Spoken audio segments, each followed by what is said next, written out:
Well, welcome to Career Tools. Today's show, how to give a decision briefing. Here we go.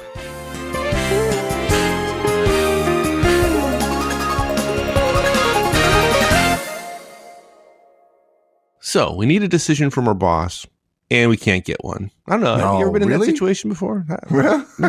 So what do we do about it? Well, I'll tell you what I do. Most of it. I just complain to my peers about it. Yeah. Well, everybody does, right? As soon as you complain to me, I complain to you about what I'm waiting on from him. Yeah, exactly. It's a lot of fun. Yeah. We just complain about our boss all day long. Yeah. But that's not a great recipe for success, nor is it going to change our boss's behavior, right? So there's things we can do to improve the situation a bit. Yeah. Look, usually bosses don't make decisions because there's less pain associated with not making it than there is in making it, right? The problem is that once a boss makes a decision, she has the risk of being wrong. But until she makes the decision, very possibly the negative is that we get less time to take action because we're waiting on the decision. In other words, there's no pain for the boss to not make a decision, right? There is pain afterwards, potentially, if she's wrong, but there's no pain in delaying. And bosses aren't so cavalier, but if you've ever waited on a boss for a decision, you've wondered, it's at least in part because the risk for them goes up after they make the decision, right? And the risk for us is before. So, given that, how do we get our boss to make a decision more quickly? Well, you could threaten them. I mean, okay. I'm just saying. Okay. And so, somebody's going to turn off the podcast right now and go out and threaten their boss. Yeah. Sorry, Great. folks. Good job. My really lame attempt at humor. My apologies, folks. The way you do it is you professionally brief the boss in a way that's complete. And sometimes bosses delay because they don't feel like they have all the information and they don't feel like they're going to get it. And so what we need to learn how to do is present a decision briefing to our bosses that is full and complete and professional, that will make it easy for them to make the decision. And that, of course, increases the chances that we'll get what we want, which is a decision. We have 9 steps or recommendations in this cast, maybe a little bit longer cast, but Matt Beckwith just fainted. Sorry, Matt. Is it really? Is 9 too many? I don't know. I would love to have made this shorter, but I really do believe this is one of those casts that you're going to come back to over and over and over and over again. And it's a Land of the Blind cast, right? Nobody else is doing this. But this is how executives do it. This is how effective people who are really professional and on top of their game, this is how they do it. There's nothing in this model that is hard to comprehend. There's nothing complex. This is a classic management solution because it's not hard. It may be challenging to change our behavior, but there's nothing here that's hard to understand. It's just a matter of engaging in a new way of doing things to get better results. Right? Okay. So here's the 9. First of all, we're going to recommend that you use the Career Tools Decision Brief Model, which we actually, in a lame attempt at an acronym, call SOCCER, which stands for situation, which is number 2. We'll talk about the situation. Number 3 is options. Number 4 is comparison. Number 5 is recommendation, where you actually pick the best of the comparison you've just done of the options. And then lastly, request, where you actually ask for the decision. That's the SOCRR, which I have, no taint to you, partner, which I have called SOCCER. So you brief on the situation, the facts around the situation. You talk about the options that are available to you. You then compare the options, and first you have to share your criteria for the comparison, which we'll talk about. And then you make a recommendation, which is basically the fallout of your analysis in the comparison. And then you request, okay, boss, what's your decision? And for those of you who are uncomfortable closing an interview, you'll probably feel a little bit uncomfortable making a request, but that's how professionals do it. They make a request at the end of the briefing. If the briefing's for a decision, why not essentially say, I've given you enough information to make a decision. It's time to make a decision. Now, number 7, we have a point number 7, which is there are 2 things that junior managers often forget to do. Junior professionals often forget to do. They forget to factor in time and risk. And so we want to mention that. And we also recommend number 8, that you use this SOCCER model, situation, options, comparison, recommendation, and request. You use it all the time. regardless of whether your boss is a big decision or a small decision, this is a way of thinking about decisions that you can make as well as that you need from other people. And if you start thinking about it as a way of approaching things, the question is not, is this decision big enough to go through a decision brief? Rather, the question is, how long or short might the decision brief be? Maybe your decision brief will only be 3 or 4 slides if it's a fairly straightforward decision, or maybe you're just trying to decide which copier to purchase and it's only $1,000 or $2,000. Different if you're making a $50 million decision brief, right? Yeah, exactly. But in both cases, you want to use the model and you might expand it or contract it based on the significance of the decision that's involved. And then last one, tying this back into our beginning to be significant install base or library archive of podcast, effective decision briefs, particularly ones where you're talking to a number of people. And even though we talk about this cast being for boss, briefing your boss, it may be multiple bosses or executives in the room. Effective decision briefs are virtually always pre-wired. Okay. We've got a cast on how to pre-wire a meeting so that everybody in the meeting knows they've already been briefed in advance. So you're not surprised by how everybody's going to feel, and you can incorporate their input in your decision brief. So we'll talk about that as well. That's the 9. So let's get to the nut of the problem. Lots of bosses don't make decisions when we need them to, frankly, because we haven't done our job. We haven't effectively told them what we need. And we haven't done anything more than, frankly, send them an email or pop by and mention that there's a decision waiting. Yeah, exactly. Yeah. Which is actually irritating, right? Hey, by the way, you owe me a decision. Oh, by the way, you owe me some stuff to help me make the decision. Yeah, exactly. And that's what the Career Tools decision brief model addresses, giving your boss the information necessary for them to make a decision. Right. If all you're doing is stopping by and reminding your boss, you're sending a message that the decision isn't that important because you haven't done what many bosses would consider to be a reasonable preparation for them about the decision. It's reasonable for the boss not to have to do the work, but to make the decision. In fact, this is a form of delegation. Someone else does all the work, puts together all the data and so on, because it's less expensive for us to do it than for our boss to do it. And the boss simply makes the decision. We don't talk about, we don't say you can manage your boss, but this is certainly one way to influence your boss, because just the sheer fact that you went through the process of this decision briefing model and presented to your boss really sends a message that a decision is important. Yeah, I think you're right. And if it's important, it needs to be made faster. Good point. If you put it together, it is going to come across as well thought out, well prepared. And frankly, most bosses are going to want to reward that behavior. Wow, if everybody did that, I'd make decisions faster. So let me reward the person who's doing it. Right. And again, that's the briefing model is really simple. It's abbreviated SOCR, which is spelled wrong, SOCRR, situation, options, comparison, recommendation, request. I suppose with a name like soccer, we have to admit it's an American model. Yeah. Otherwise, we would have called it football, but I don't know that would have worked. But this model will work anywhere. And basically what you do is that every time you need a decision from the boss, you go through this 5-step briefing preparation process, which is also a thinking clarification process. And by the way, for those of you with premium content, we've provided a simple PowerPoint template with basic guidelines so that you'll be able to fill in the blanks, and it gives you the way to think about it and a framework to put your decision brief into if you're going to use PowerPoint to present it to somebody. And now look, some of you are going to hesitate here because this is new, and you're going to worry that you're going to get the details wrong or you're going to miss something.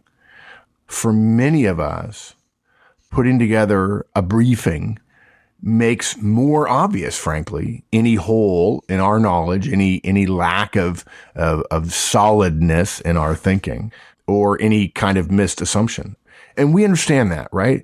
This is Career Tools, right? We respect that this is new behavior, and there's a risk associated with the new behavior.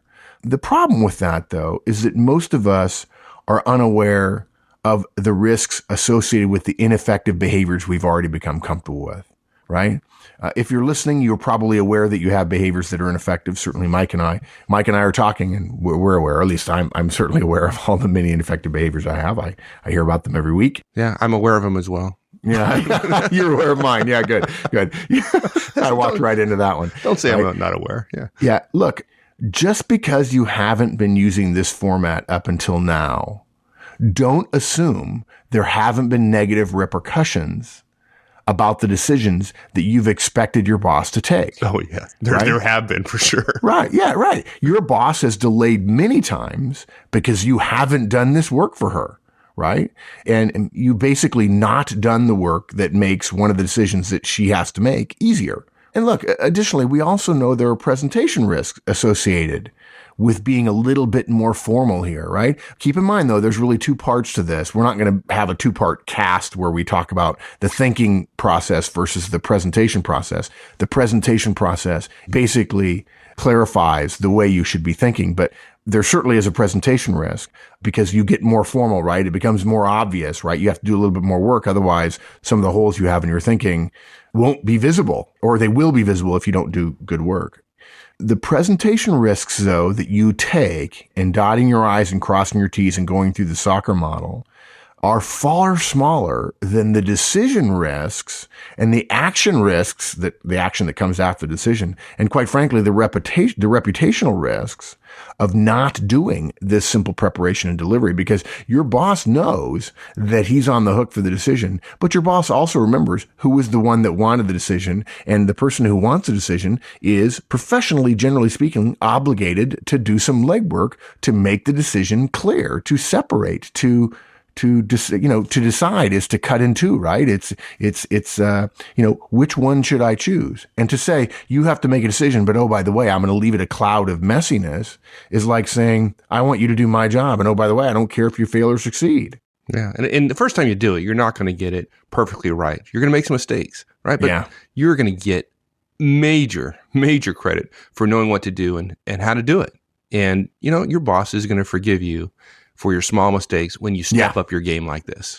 Yeah. And look, if you're a boss, folks, if you're a manager, and hopefully you're listening to Manager Tools as well. If you're not, you ought to be.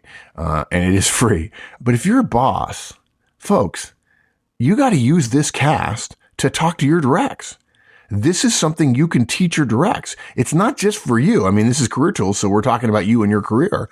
But why not make your career easier and your directs' careers easier and develop them by saying, look, you guys got to listen to this stuff, right? You definitely look. If you're a premium content subscriber, please print out these show notes for your directs if you're a manager and share it with them and help them get better at it and say, this is the way we're going to do decisions from now on. And it may be hard for you, but you're going to be good at it when you get to my level, and you're going to be learning it when I learn it. And I'm going to give you some feedback every time we do it. Okay. So that's what you do for your directs if you're a manager, but whether you're a manager or not, if your boss has never seen a really professional soccer model, the Career Tools, that's the Career Tools acronym, right?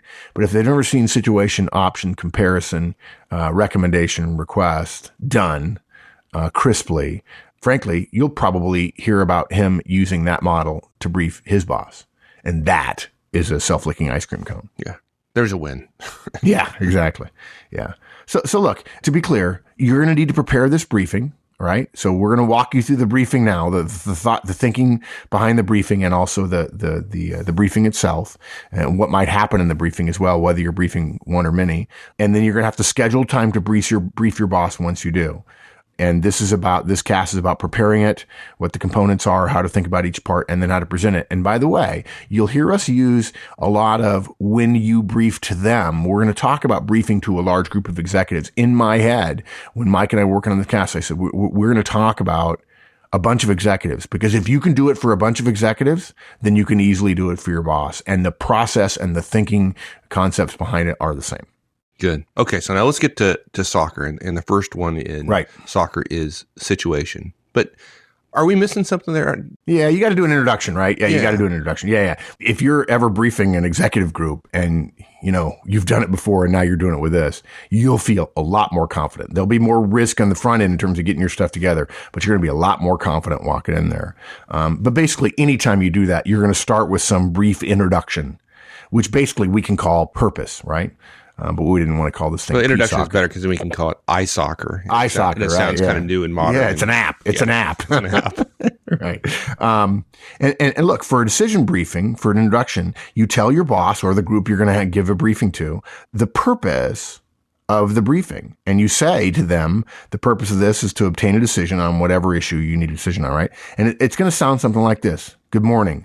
The purpose of my briefing today is to obtain a decision from you regarding which vendor to choose for supporting our new location on the Monterey Peninsula. Okay? Now, look, this is an important distinction. Notice that within about 10 words, I've said the word decision. I've said obtain a decision. It's important.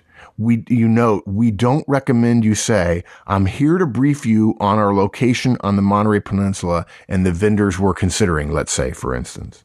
If you do that, more senior level folks, and quite frankly, your boss probably as well, are going to immediately assume that you're giving them an information briefing, which is really just an update and often has chronological factors associated with it. And when I've coached executives on this, you might think, well, but I'm about to tell them I'm going to need a decision. And the fact is, if you start out the way I just suggested, hey, I'm here to brief on the location of our Monterey Peninsula. And if there's any hint at all that this might be a standard information briefing, and then in a minute you get to the fact that there's a decision involved, it may very well be too late. Okay?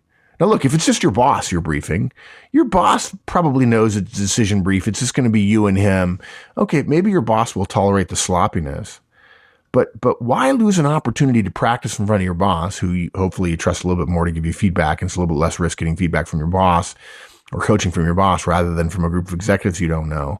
Well, why practice, with one glove and then play with another glove, right? Why sloppy it up now thinking, well, it's just my boss, and then have to go in front of executives and do it the right way?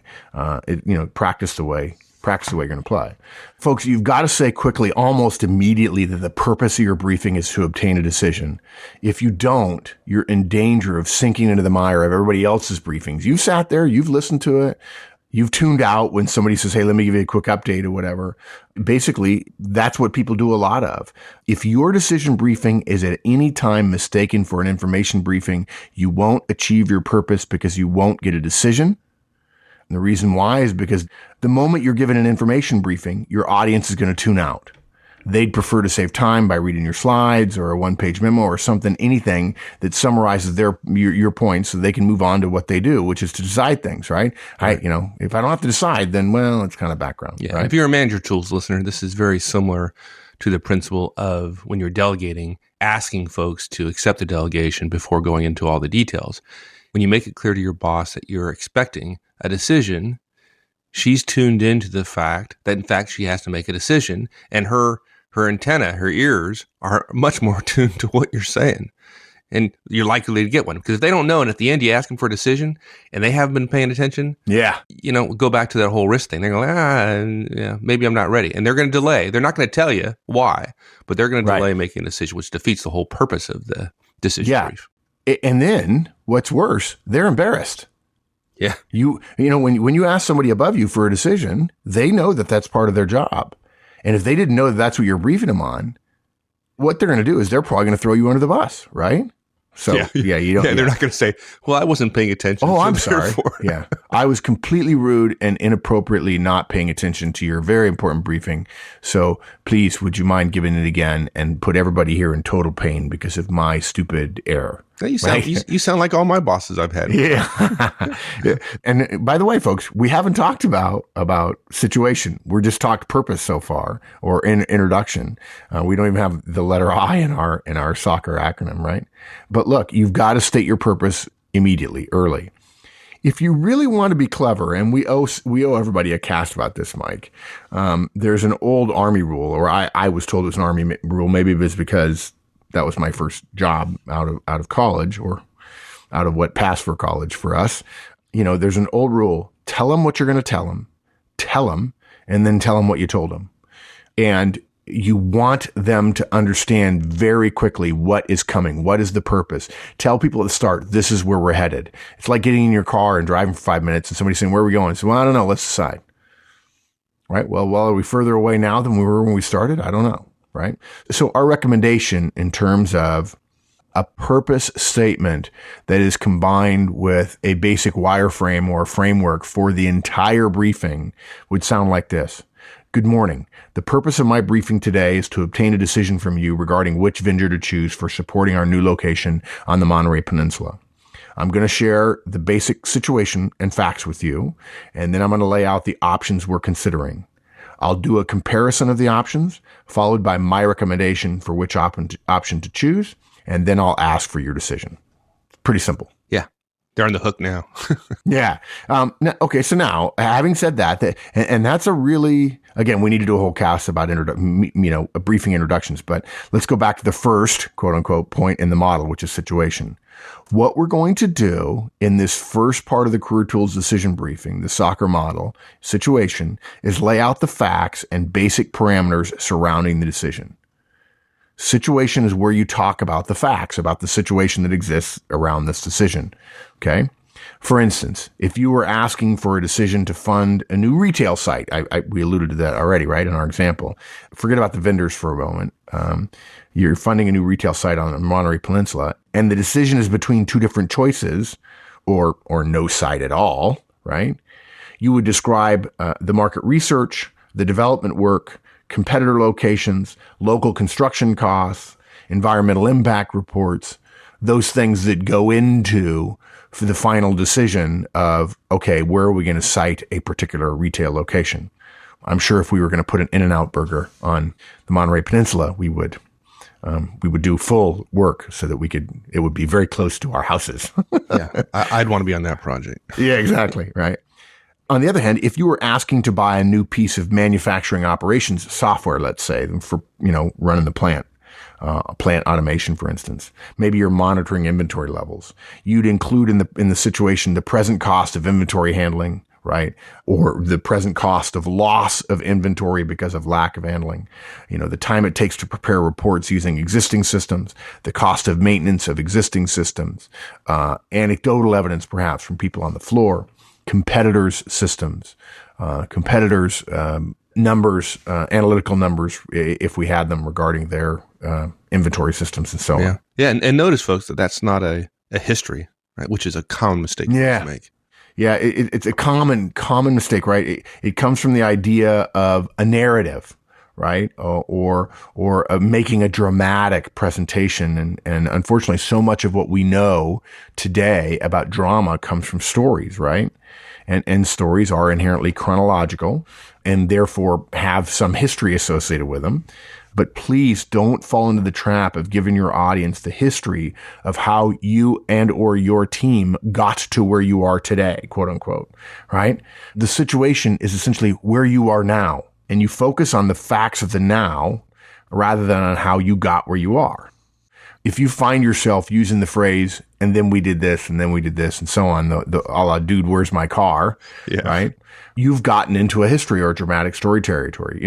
There's nothing wrong with talking about things you've done, but you don't talk about them chronologically. You talk about the fact that the things you've done essentially are indicative or illustrative of the situation you're in now, right? You don't say, we did an environmental impact report. You say the environmental impact reports say this, okay? Asking for a decision is not the time. Listen to this carefully. Is not the time to tell a dramatic story. Let the power of your recommendation and the strength of your comparison be the drama. The fact that 1 is better than 2 and 2 is better than 3. Avoid telling stories despite what everybody is going to tell you. It's only for really big, particularly organizational change initiatives, which we've talked about that before, right? Having a visual, having something visual that can capture people.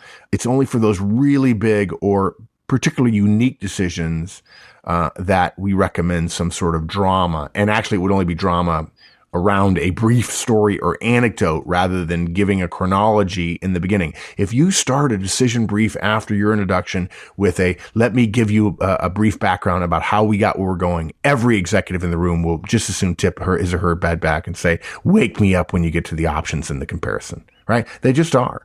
The value of this process, both in thinking and in delivery, in the delivery of the briefing, really is about the workmanlike value of the model. It's not about cleverness. It's not about drama. It's not about surprise or interesting little bits of information. It is about dotting your I's and crossing your T's and creating a rock solid basis for someone else to feel good about a decision with information that came from you.